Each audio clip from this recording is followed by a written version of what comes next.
ભારતીય હિંસાના અનેક પ્રકારો, જેમાં છેડતીથી શરૂ કરીને બળાત્કાર, સામૂહિક બળાત્કાર, કસ્ટોડિયલ બળાત્કાર વગેરેનો સમાવેશ થાય છે. તેની સામે ભારતના નારી આંદોલનો સતત સંઘર્ષ કર્યો છે. ભારતીય હિંસાને ગુના તરીકે જોવાને બદલે તેની સ્ત્રીની ઇજ્જત સાથે જોડી દેવાની માનસિકતાને પરિણામે આ ગુનાનો ભોગ બનનાર સ્ત્રી માટે ન્યાય માંગવો ખૂબ જ મુશ્કેલ બની જાય છે.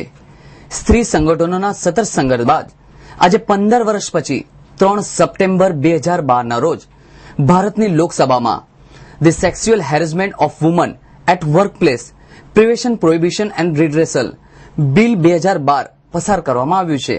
લગભગ 15 વર્ષ જેટલા લાંબા સંઘર્ષ પછી 3 સપ્ટેમ્બરે આપણા દેશની લોકસભાએ કામના સ્થળે સ્ત્રીઓની જાતીય સતામણી વિરોધી એક કાયદો પસાર કર્યો છે. કમનસીબી એવી છે કે ભારતની સ્ત્રીઓ જાણી નથી શકી કે આ કાયદા વિશે આપણા ચૂંટાયેલા પ્રતિનિધિઓનું શું માનવું છે, કારણ કે આ સમય દરમિયાન કોલસા કૌભાંડને કારણે સંસદમાં ચર્ચાઓ ના થઈ અને વિપક્ષે એનો બહિષ્કાર કર્યો, માટે કોઈપણ જાતની ચર્ચા વગર આ કાયદો ચૂપચાપ પસાર કરવામાં આવ્યો. આ જે કાયદો પસાર કરવામાં આવ્યો છે એમાં કેટલીક મહત્વની જોગવાઈઓ છે. એમાં જાતીય સતામણીની વ્યાખ્યા આ અગાઉ સુપ્રીમ કોર્ટે જે વિશાખા વિરુદ્ધ રાજસ્થાન સરકારના કેસમાં વ્યાખ્યાયિત કરી હતી એ પ્રમાણે એની વ્યાખ્યા કરવામાં આવી છે અને એની રોકવા માટેની જવાબદારી દરેક કામના સ્થળે માલિકને, વહીવટકર્તાઓને અને સરકારને સોંપવામાં આવી છે. અને દરેક કામના સ્થળે માલિકોએ એવી એક સમિતિ બનાવવી પડે કે જે ત્યાં કામ કરતી કોઈ પણ સ્ત્રી પર જાતીય સતામણી થાય તો એ ત્યાં જઈને ફરિયાદ કરી શકે. હવે તે રાજ્ય સરકારમાં ચર્ચાશે અને ત્યારબાદ રાષ્ટ્રપતિની સહી થતા એક કાયદો બનશે. આ કાયદાનો અમલ ન કરનાર માલિકને ₹50,000નો દંડ અને બીજી વાર ગુનો કરે તો તેનું બિઝનેસ લાયસન્સ રદ કરવાની જોગવાઈ કાયદામાં છે.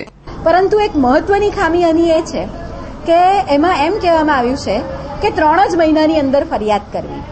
હવે આ એક એવો મામલો છે કે જેમાં બહેનો મોટે ભાગે ફરિયાદ નથી કરી શકતી.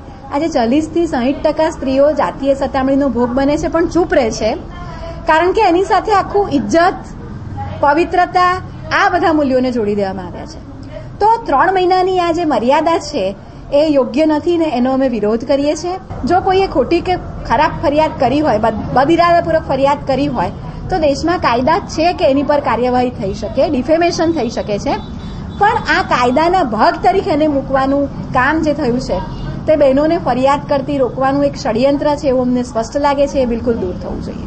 આજરોજ વડોદરાની સહ્ય સ્ત્રી સંગઠન દ્વારા મહિલાઓ સાથે ચર્ચાનું આયોજન સાથેનો કાર્યક્રમ શનિવારે યોજાયો હતો. જાતીય